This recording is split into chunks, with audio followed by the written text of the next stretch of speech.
فيصل العاصي، كركوك الحويجة، معاون آمر اللواء 61، معاون عيسى السبيل، وآمر فوج الثالث. بالحقيقة هو مو آمر الفوج الثالث، بس هو يتحكم بالفوج.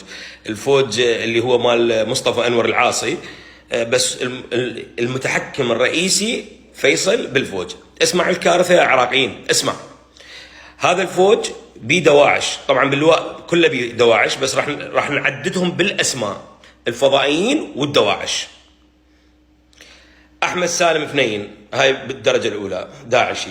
هاي مو داعشي يعني واحد شايفه ويا الدواعش، لا، مسجله بالدوله داعشي ومطلوب للدوله وحاطيه ضاميه بالفوج.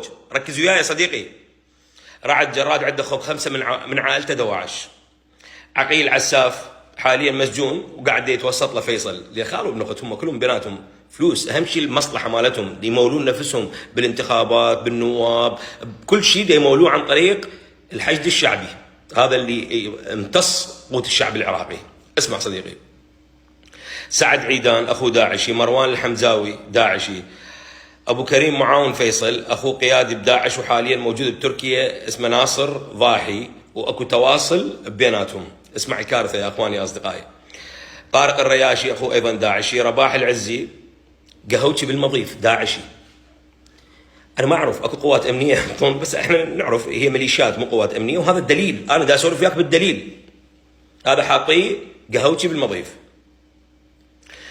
عزام محمد خلف ايضا داعشي.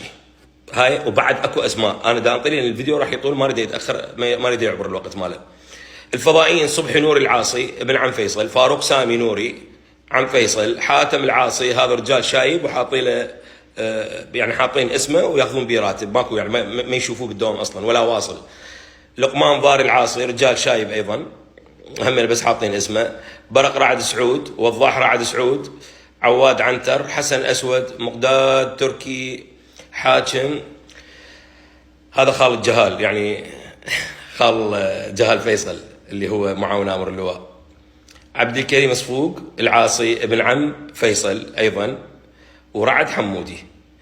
اخواني اصدقائي، لما اقول لكم بالدليل وعدنا اياهم بالاسماء، الاخوان بالمنطقه وبالفوج وباللواء كلهم يعرفون هاي الاسماء تحديدا. مو بس هاي، هيئه الحشد الشعبي ايضا دزت لجنه وعدهم هاي الاسماء، بس رجل اسمه ابو سجاد واخذ الفلوس وحاولوا يسدون هذا الملف او لفتره مؤقته، يعني بيناتهم اكو اتفاقيات. فاخواني اصدقائي، اعطيكم الكارثه الاكبر. اكو راح انزل لكم بالتسجيلات الصوتيه امر فوج الاول شلون يسولف ويقول اكو بيهم مقاولين ويتبرعون وما يداومون، يعني هو راتبه من الدوله، تقول عباك راتبه من عنده قاعد ياخذه، قاعد تفتهمون. يقول لك اكو ناس مقاولين عندهم شغل وما يداومون ويعطون فلوس. وواحد يقول لك مثلا هذا احنا عشاير وهذا ابن العشيره فلان، ويقول لك والله ما افعل اداوم، شو اسوي له؟ بالتسجيلات الصوتيه. في امان الله.